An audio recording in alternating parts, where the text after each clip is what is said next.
everyone. Welcome back to the Crypto Club podcast. This is episode 11, and the CoinScan team is coming at you. I am Hobo, and we are here with Gons, as always. Hello, hello. Yes, it's a lovely Friday evening. 4th of July weekend. Mm-hmm. Coming up on Monday. So if you're in the States, happy 4th of July. I guess today is Canada Day as well. So happy Happy Canada Canada Day. Day. Absolutely. Just kicking off this episode with the Bitcoin chart pulled up here. We can see we recently rejected off of this band right here. I'm still trading around that 19,000, 21,000 area.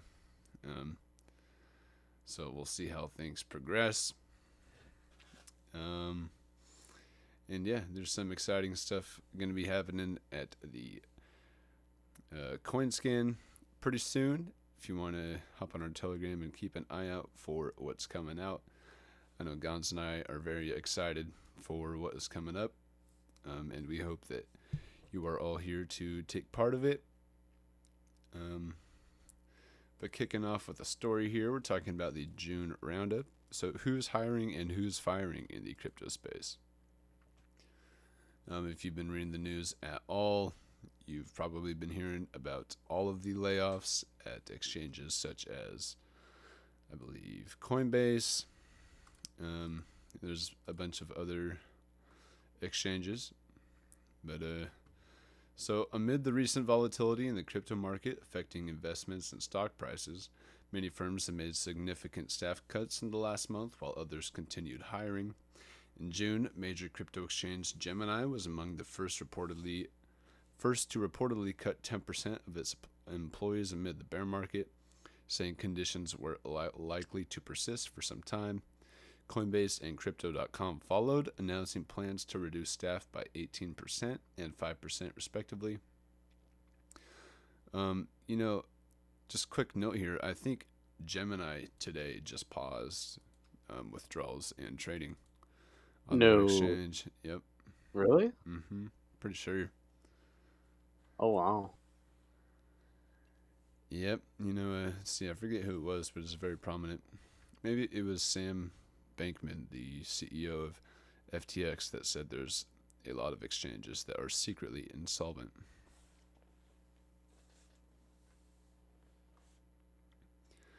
But, yep, so Gemini was the first to cut 10% of its employees, saying conditions were likely to persist for some time. Coinbase and Crypto.com followed, announcing plans to reduce staff by 18% and 5% respectively. Coinbase CEO Brian Armstrong cited the so-called crypto winter as part of the reason for the cuts, but also stated the firm had been growing too quickly. Market conditions largely have not changed following many decisions to downsize, and other firms have been forced to make cuts. Crypto lending firm BlockFi announced it would be reducing staff by roughly 20% on June 13th, and Cointelegraph reported on Thursday that FTX was in the process of finalizing a deal to purchase the platform's remaining assets for $25 million. BlockFi CEO Zach Prince denied reports of the sale. And then today I saw that FTX announced that they were looking at a deal for a maximum of, I want to say, $240 million. But yep, and then Austrian crypto and stock trading platform Bitpanda announced on June 24th a mass layoff as it aims to get out financially healthy amid the current bear market, bringing the company to a size of about 730 people. At the time of publication, the crypto firm has no current job offerings on its website. However, many companies in the crypto space are continuing to operate as normal, seemingly prepared to weather the storm. At least one is even picking up the slack. Cointelegraph reported that the U.S. Financial Industry Regulatory Authority was open to hiring terminated employees from crypto firms in an effort to bulk up its capabilities. Globally, That is interesting. it is, Because at that point, they're essentially hiring maybe not so much crypto experts, but people with actual experience working for crypto companies. right. And that I mean, you could see it as like kind of bearish as far as decentralization goes, but I think that's actually pretty bullish as far as, getting the space regulated and on track to growing in the future. So that's actually kind of a good thing. Yeah, no, I would agree. And I just got a notification to clarify. It was not Gemini. I believe it was Voyager that announced pausing on withdrawals and trading today.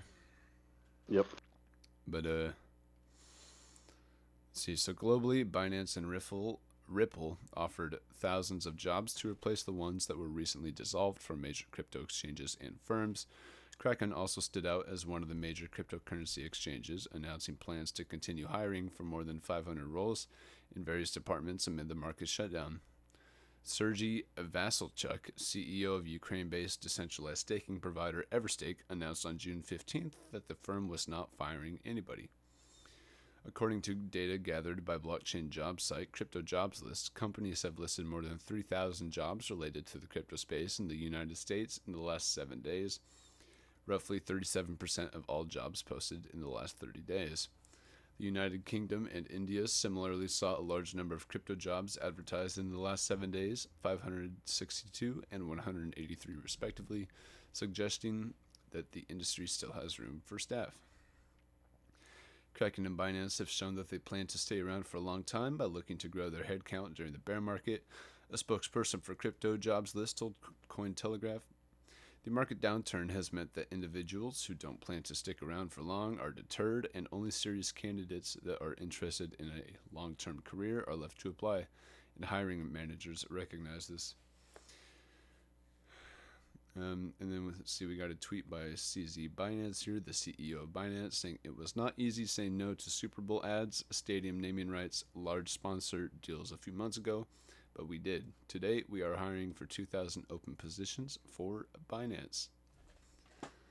The funny part? That image that you see right there is photoshopped with his face. Really? Yeah. Nice. He's probably a tough guy to get a picture of him. I'm sure he's always running around. Absolutely. But yeah, I mean, and it's interesting, right? With the update that we just got as we're filming this about Voyager. You're gonna see exchanges that are making smart business decisions to encourage users to use their platform during during the crypto winter, if you want to call it that, because ultimately we're gonna see less volume, less capital, and less users on platforms. And so there's either two approaches you can take. You can either, prioritize users and, minimize fees and hire more staff to make the platform better for users. Ultimately prioritize the users in this situation so that the ones that do remain are on your platform. And those are the exchanges that we're going to see succeed and stick around and survive. Whereas you have other exchanges that are freezing trading, pausing, withdrawals. They are, just doing they're prioritizing themselves over the users, and ultimately it's going to push away the users from that platform. Just like Binance, I think, made spot trading free for Bitcoin. And on the flip side, Coinbase decided to eliminate Coinbase Pro, and so now you have to just pay their expensive fees on the normal, Coinbase platform. Yeah. So you have exchange that's raising prices on users to try to survive, and then you have one that's making it essentially free from some users in order to draw in more revenue and more users. For sure. And I mean, Coinbase is quite expensive. I mean, if you're trading more than a couple $1,000s, you're paying probably about $100 a trade, which is a lot in fees. Yeah, huge. They're super expensive. And so Coinbase Pro used to be like a way for you to get around those expensive fees. Yeah. But because of, all the issues they've had and their stock price dropping 80%, it seems like they're looking for other ways to bring in more revenue. But it's the wrong approach, in my opinion. Because what Right. you're going to do is just, kick away most of your users and send them over to Binance and other exchanges that are doing, the correct thing for users. Yeah. And A lot of these exchanges that we're seeing have these insolvency issues or other issues within the logistics of the exchange.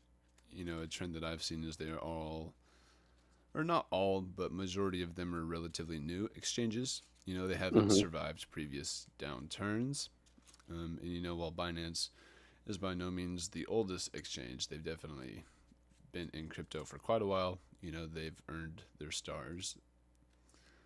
Um, and so, really, I'm not surprised seeing Binance thriving still. No, yeah, they definitely make like really sound business decisions under pressure like this. Um, and it goes to show you like crypto.com spent, I don't even know how much it was. I think it was like, I want to say at least seven figures on Matt Damon's commercial for, you know, I forget what it even was. It's like be brave or something. Oh, That yeah. whole campaign. Yeah. So again, two exchanges doing two very different approaches. Binance decided to take, that money that would have gone towards a Super Bowl ad and hire 2,000 people. Whereas crypto.com decided to pay Matt Damon and now they're really struggling. Right. Yeah. Um, it's funny. I don't know if you watch South Park, but in one of the more recent South Park episodes, they make a reference to Matt Damon telling one of the characters' moms to be Yeah. brave and buy Bitcoin, and now they had to like sell their house or something. Yeah, I think I saw like a clip of that. Yeah, and it's gone.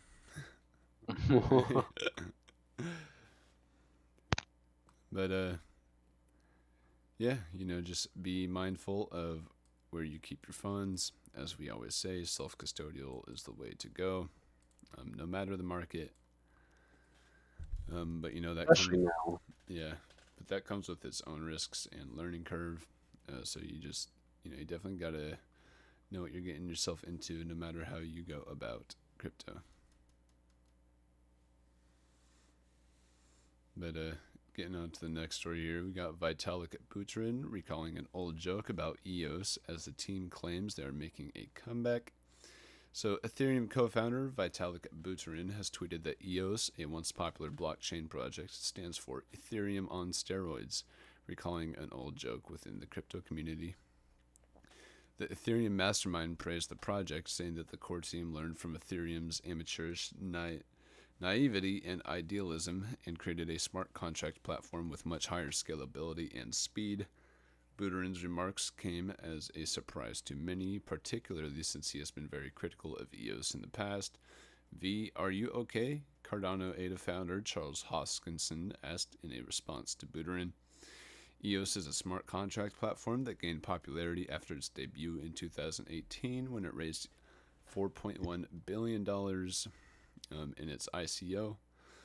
And then a note on that, I believe the EOS ICO was the longest ICO ever. It was open for about a week or two short of a year.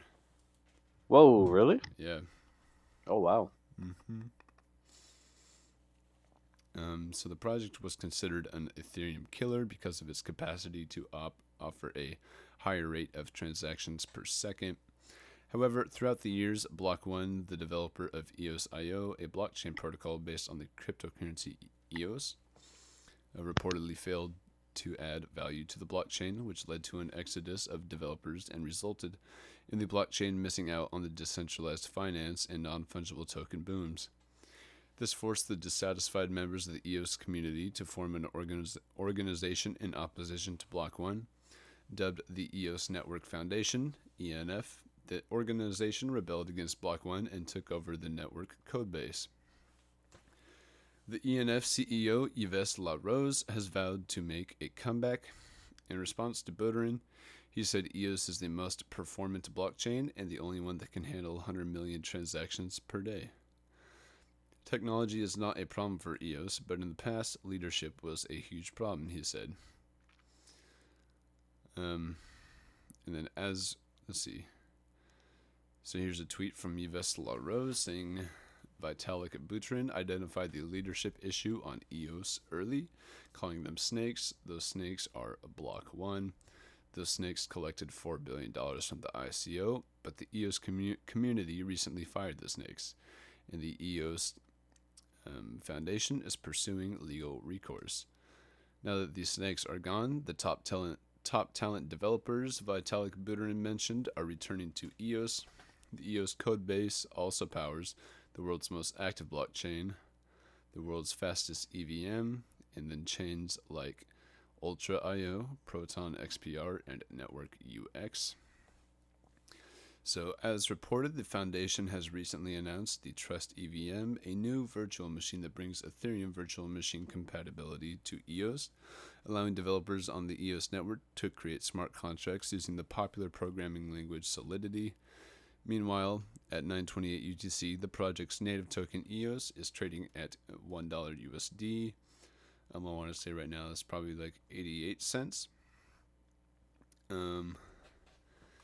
Yeah, and something that the story does not mention that I think is worth mentioning is that the original CTO of EOS, who was one of the major developers in the early days, he left sometime early 2021, and that's when things got kind of rocky with Block 1, and then Block 1 and EOS separated. And now that previous CTO is coming back, so that's a big reason for why the community is kind of getting excited. Probably why Vitalik is talking about it again.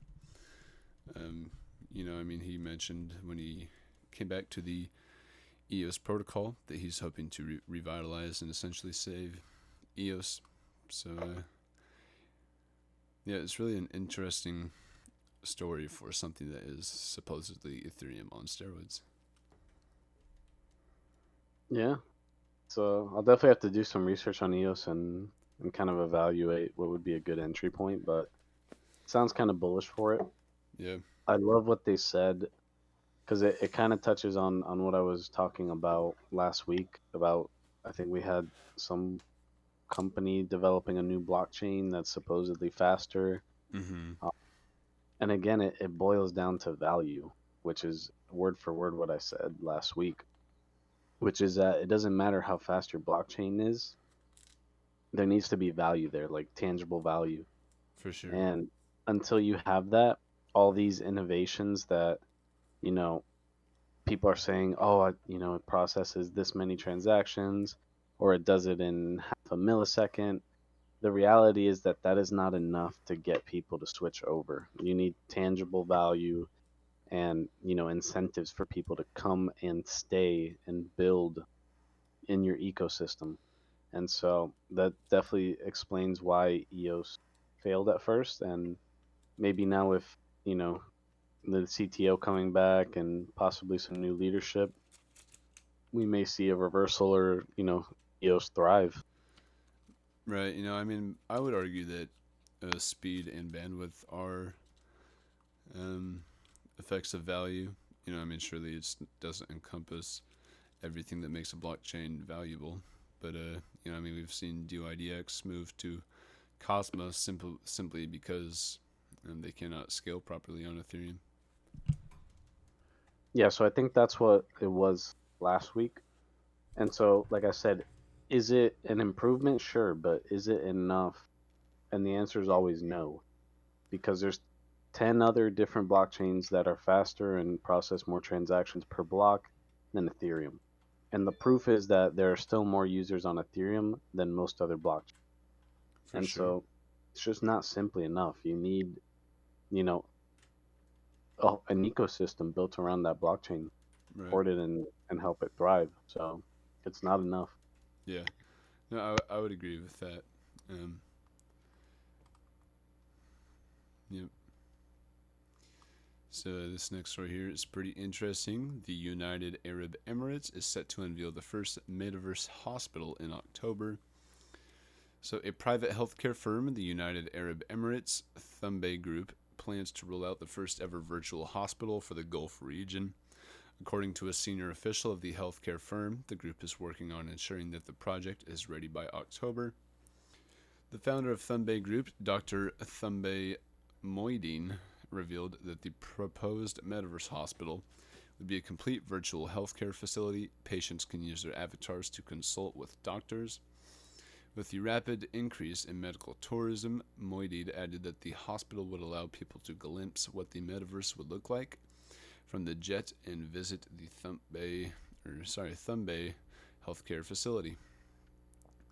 Regarding how Thumbay's staff can navigate their way in the metaverse, the hospital has hired the services of a firm to train all doctors on how to handle patients in the virtual space.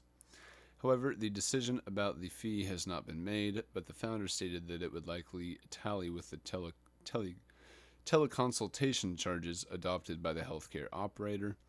Commenting on another technology aspect of the virtual hospital, Thumbay Group's vice president, Akbar Moideen, revealed that Thumbay Group would integrate artificial intelligence into the hospital system. With an AI-powered system, cameras will automatically detect the patient's card plate number and facial recognition once they enter the hospital environment. Furthermore, as soon as the patient steps into the reception, a file is already opened and no identity is required. The vice president disclosed that the group would implement the same system across the board at all Thumbay facilities. For example, if a patient visits the pharmacy, the system automatically indicates to the pharmacist that the patient is here for his prescribed drugs. I guess first off, I don't like that facial recognition, especially if it's so much fine-tuned that they're saying you don't need an ID for medical procedures or prescriptions or things of that nature. And then second, the question that comes to my mind is: are people going to have the technology accessible at home to actually partake in a metaverse hospital? VR really is not caught on all that well. Perhaps it's more so of a desktop pseudo metaverse. Yeah, it just seems gimmicky at the moment. I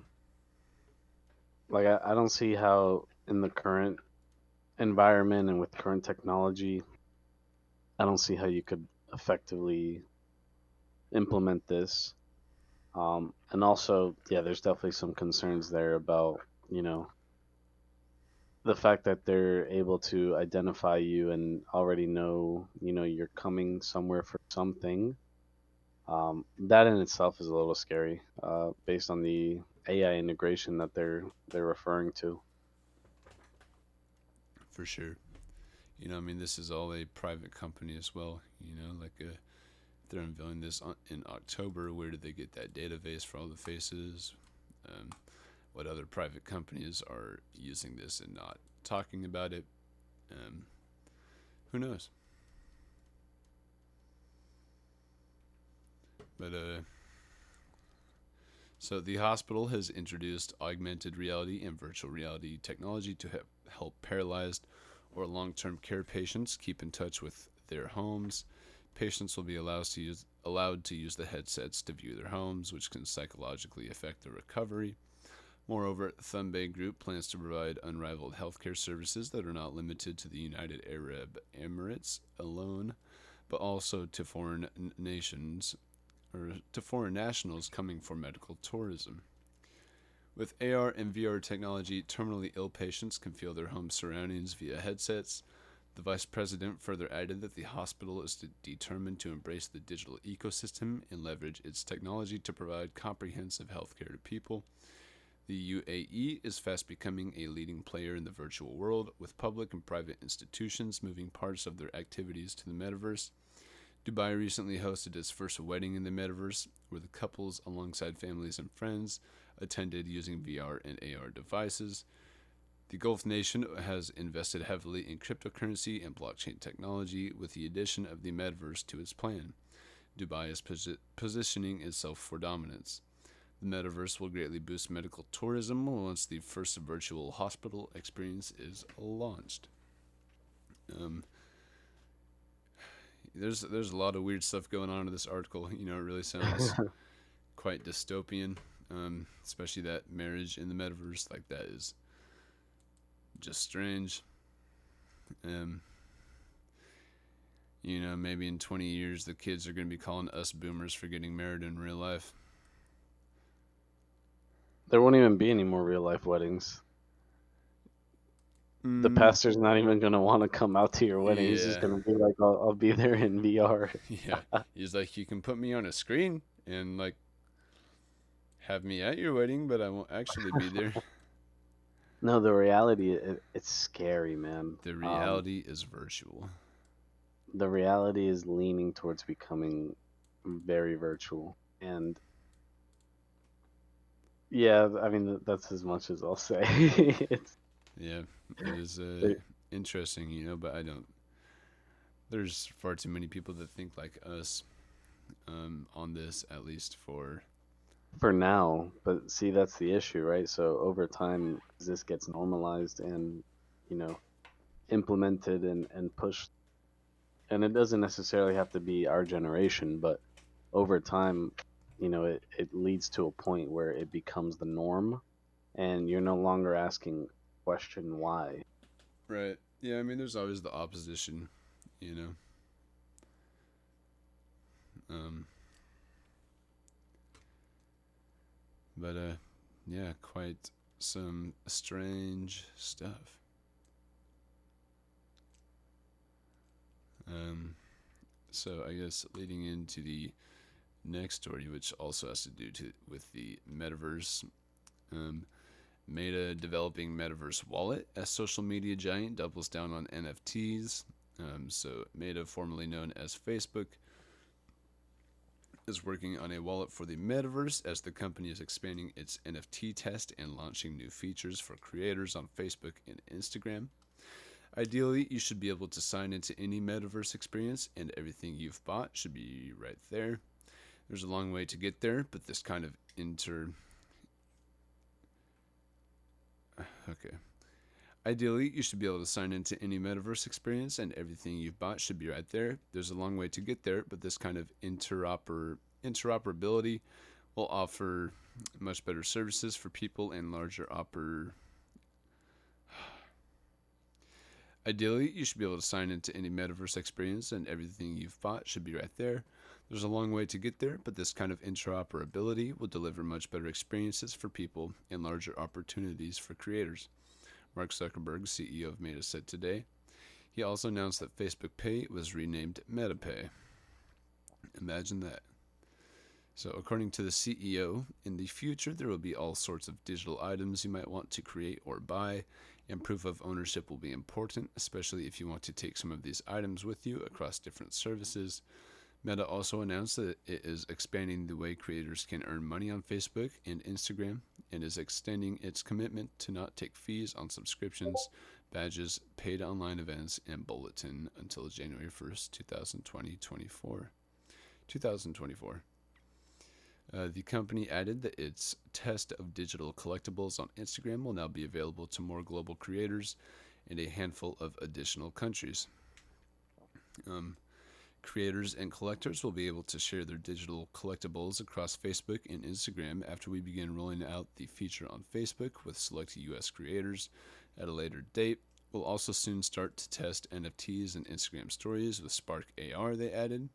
As we build for the metaverse, investing in Web3 technologies and digital collectibles like NFTs is a crucial part of our long-term commitment to creators, the company said. I think incorporating NFTs in Instagram stories with an augmented reality sort of function is very strange. I guess like cool for adoption, and like congrats to all the NFT bros. You can put your ape in your Instagram story if you really want to, I guess. But yeah, I don't know. I mean, I guess first off, I'm not much of an NFT trader, so I'm not all too familiar with the market, but really, I mean, that just sounds gimmicky to me personally. A little bit. I mean, I get it because ultimately you know, they're essentially just pushing for adoption. So it makes sense why they would try to implement it into Instagram stories. I don't know how exactly they'll do it. If Yeah, this is going to be kind of like those, you know how Snapchat has those little characters of you that, Yeah, you know, yeah. they can do stuff on screen, and they're right there in 3D. Right. I like So that. maybe like a similar aspect, possibly. Yeah, Which again, it's just gimmicks for now. The technology's not there to really do anything with it, but ultimately, you know, if it can gain traction later on as technology improves, then, you know, it may add some value. For now, it's kind of like, oh, cool, you know. for sure. Yep. Will surely be interesting to see how much metaverse technology evolves. Which companies really come out on top with it. I mean, surely there are some grim realities. There's also some optimistic realities. But however you look at it, we are quickly approaching some sort of dystopian. But it's only a dystopian until it happens, right? And then you move on to the next. But so getting on to the next story here, kind of talking about the Tether FUD that has been circulating throughout the world of crypto for probably about a year now. I mean, even before that, but really in the mainstream media for roughly a year. So Tether is fully backed and has never failed a redemption. The chief technology officer tells short sellers. Hedge funds that are attempting to make money by shorting the stablecoin Tether believe in the anti-Tether FUD that is being spread, despite efforts to increase transparency. Tether CTO Paulo Arduino. Hedge funds that are attempting to make money by shorting the stablecoin Tether USDT believe in the anti-Tether FUD that is being spread, despite efforts to increase transparency, Tether CTO has said. In a lengthy Twitter thread on Monday, Arduino said that some of the hedge funds have attempted to cause further panic in the market following the collapse of UST and the Terra Luna ecosystem, that these funds have now targeted USDT.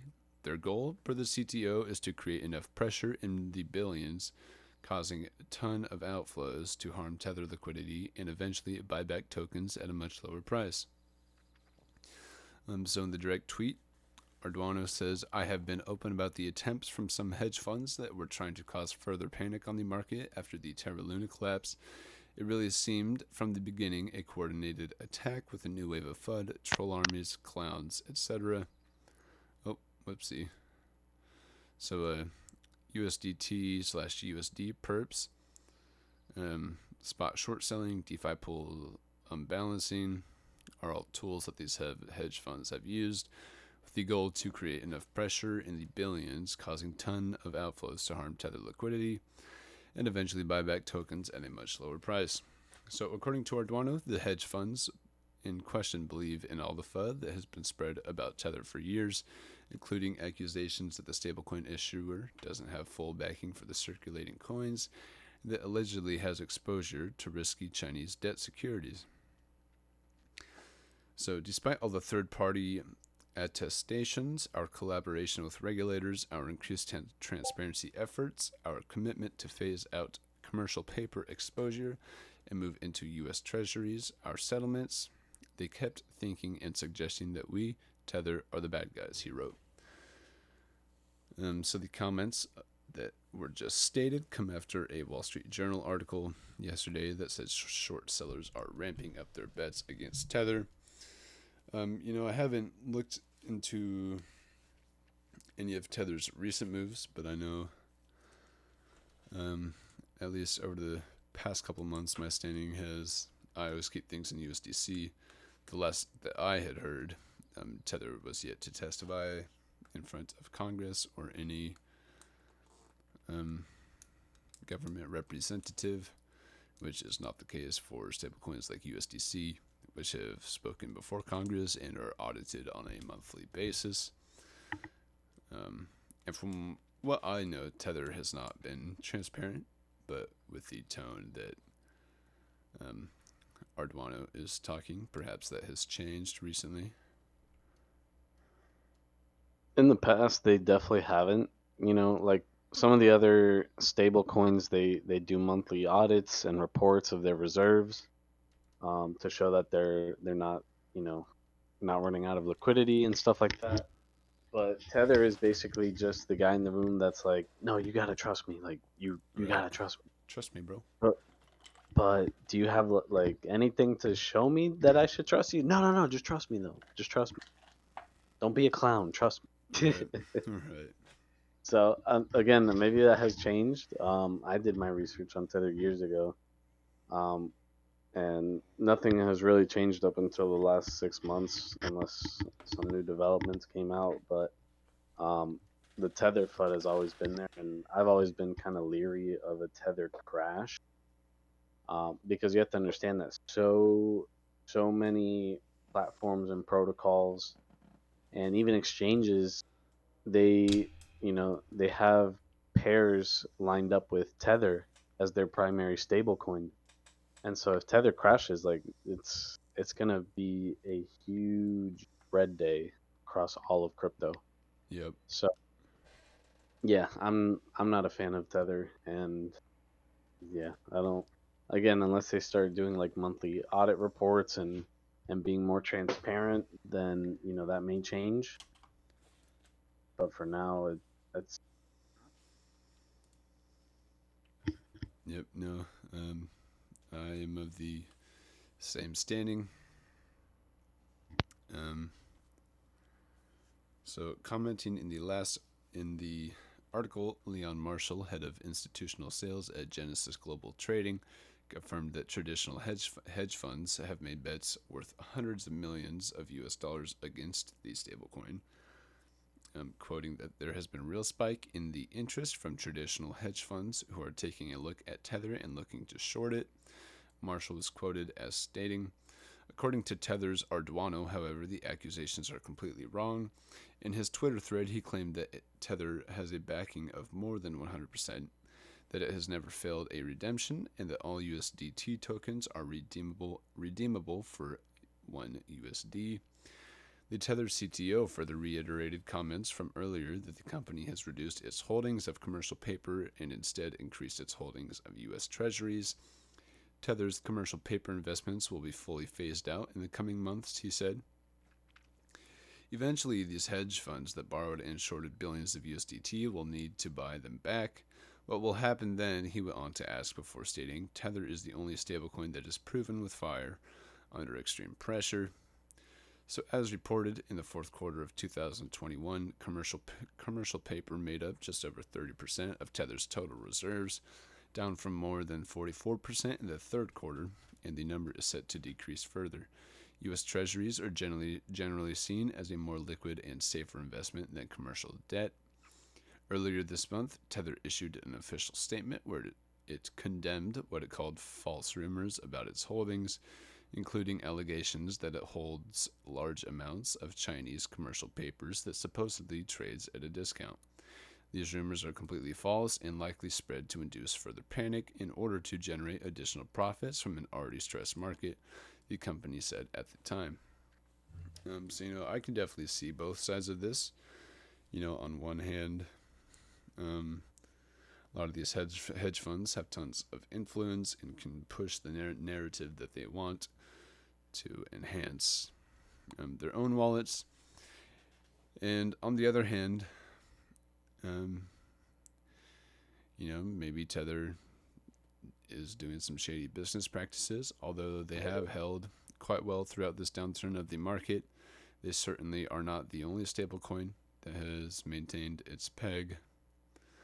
Really, the only ones that we've seen fail have been the algorithmic stablecoins like UST and USDD. But yeah, really, I can see both sides happening. And That's a good point, because in a way, if Tether were to ever kind of give out and depeg, it would be in this market, right? Yeah. So this is kind of like Tether's last chance to prove to everybody that, hey, no, we're legitimate. We did not crumble under the extreme sell pressure of the market. But ultimately, of course, at least in our opinion, we have a little bit more ways to go. before we start seeing like a turnaround in the market. So I guess time will tell as far as, if Tether is being upfront and honest about it. But at the same time, I see like you said, there is both sides to the story because ultimately the way these hedge funds work is I don't think they blindly secure positions and make up bud about it. I think there's some general truth behind, you know, why they take these positions, these short positions. But once they do, then they become extremely over exaggerated, right? So, Right. it's like when all those large hedge funds were shorting GameStop. It wasn't because they wanted to see GameStop collapse. There was general, I think they had like really poor profits, for a few quarters in a row. And on top of that, there was a lot of doubt about GameStop's ability to adapt to, the new market where everything is digital and they're basically like a brick and mortar retail store that sells physical copies of games.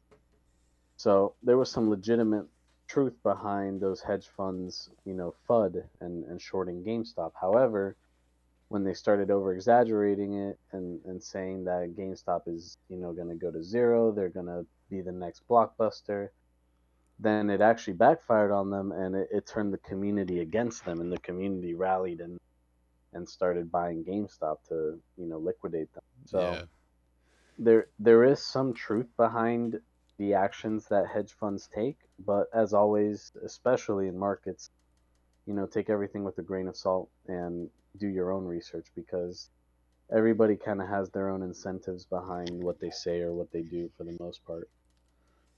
Right. You know, I mean, I think it's funny because that whole GameStop fiasco really kind of saved GameStop in the end. You know, it was Oh, a it absolutely did. It was the community rallying behind GameStop to say no, screw you to all the hedge funds and, billion-dollar investment funds, on Wall Street. right. And it rallied GameStop like never before. Mm-hmm. So they absolutely did save GameStop, in my opinion. Yeah. I mean, talk about marketing. You know. Yep. And same thing with AMC, right? AMC was a similar situation. Movies are digital now. People are paying more for streaming services now, and because of COVID, nobody was going to go to the movie theaters, and Yeah. AMC was reporting, low box office numbers.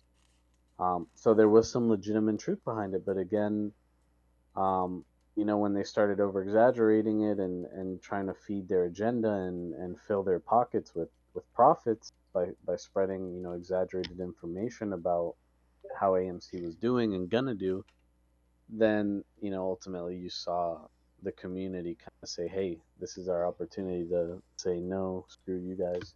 For sure. So who knows? I mean, I wonder. I don't think this will ever happen in crypto with Tether, but it'd be it'd be kind of funny to see like the community, you know, do a 360 or a 180 and say, hey, you know what? No, Tether are the good guys. Screw you Right. guys. Yeah. Tether to $2. Tether to $2. Oh my God, could you imagine? The Tether short squeeze. It sounds ridiculous saying it.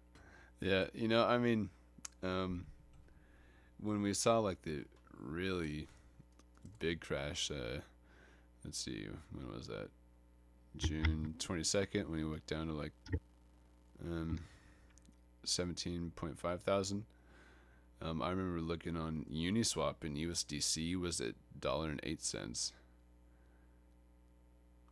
I, Mm, yeah, I don't think it was on exchanges, but in the Uniswap pool, USDC was up about 8%, which is it was. I remember. Yeah. unheard of from a stablecoin. I had some and I sold it when it was up. No, did you really? Yeah, Oh my God, nice. yeah, Wow. but yep. So let's get on with our last story here. If you guys remember us talking about the Axie Infinity Ronin Bridge hack being linked to North Korea, where that hack was worth about $640 million. This article is talking about Harmony's Horizon exploit being linked to North Korea. and they are offering a $10 million bounty. So this is kind of an update on the story that we talked about either last week or the week prior regarding Harmony's $100 million exploit. So Harmony developers said Thursday that they had started a global manhunt to catch the culprits behind last week's $100 million exploit of its Horizon Bridge, according to a Thursday update. The exploited Horizon Bridge allowed users to exchange assets such as tokens, stablecoins, and NFTs among the Ethereum, Binance Smart Chain, and Harmony blockchains. A bounty offered to individuals who could provide information about the attacker to Harmony was increased to $10 million from the previous $1 million. The ETH address to return the funds is 0xD yada yada yada. The Harmony team has also offered one final opportunity for the attackers to return the assets with anonymity.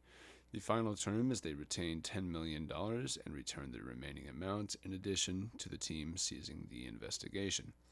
Meanwhile, security firm Elliptic linked the attack to North Korean hacker group Lazarus in a release Wednesday, and that is the same hacker group that attacked the Ronin Bridge. So there are strong indications that North Korea's Lazarus group may be responsible for this theft, Elliptic researchers said, based on the nature of the hack and the subsequent laundering of the stolen funds. Elliptic noted that the movement of stolen funds occurred mostly during Asia's Pacific nighttime hours and that the attack used techniques that were frequently used by the Lazarus group.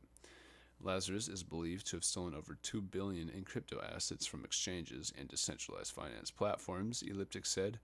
It added that the Horizon Bridge hacker has so far sent 41% of the $100 million in stolen crypto assets into the Tornado Cash mixer. Earlier this week, the attackers transferred over 36,000 Ether, worth $44 million at the time, to Tornado Cash over several transactions, as reported.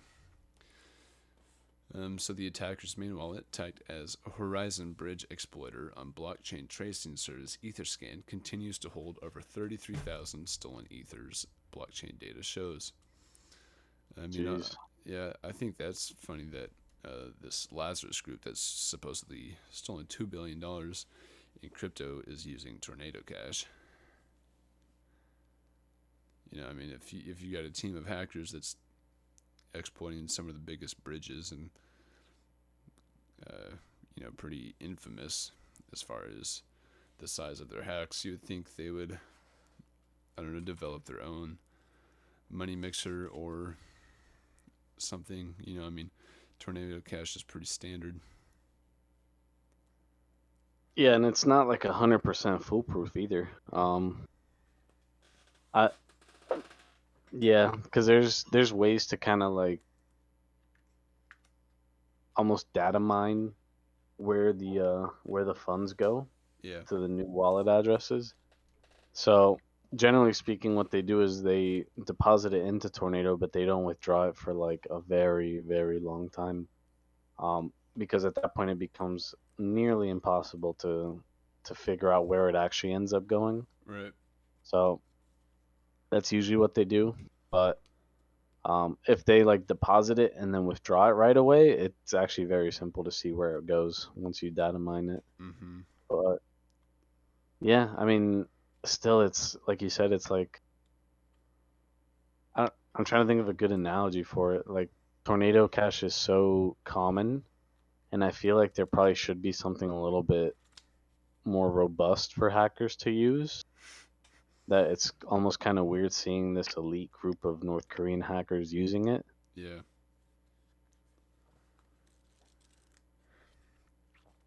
Yep.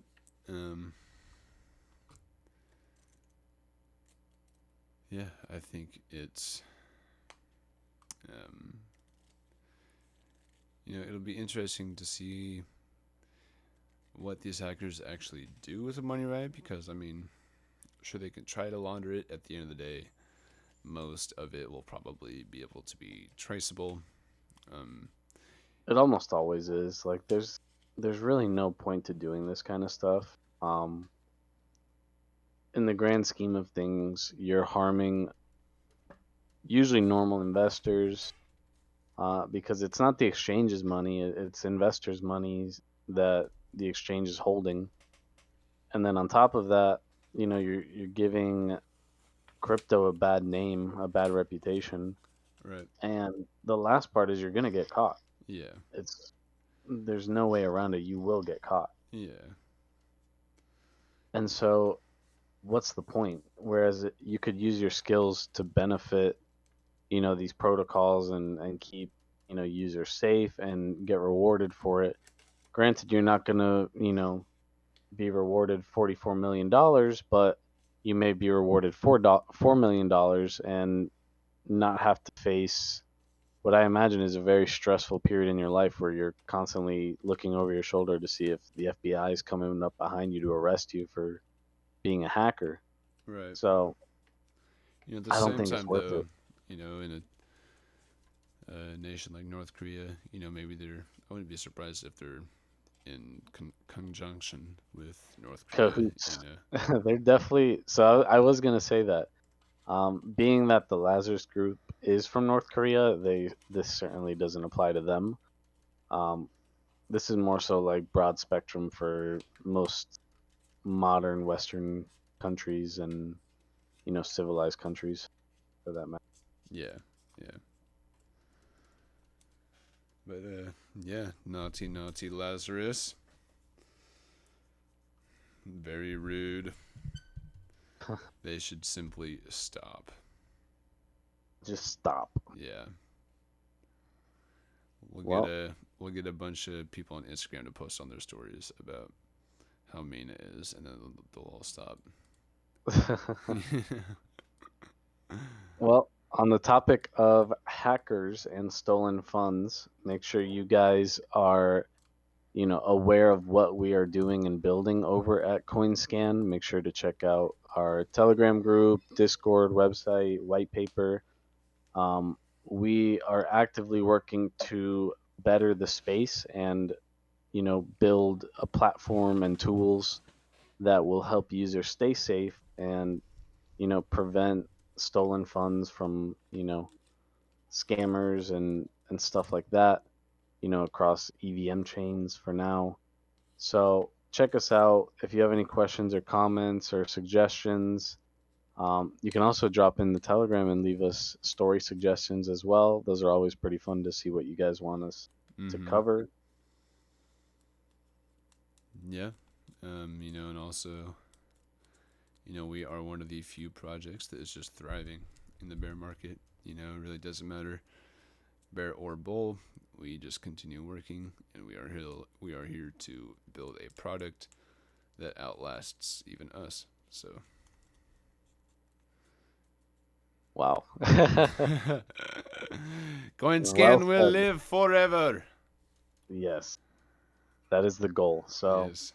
check us out. Thank you for listening to the Crypto Club podcast, as always, from the CoinScan team.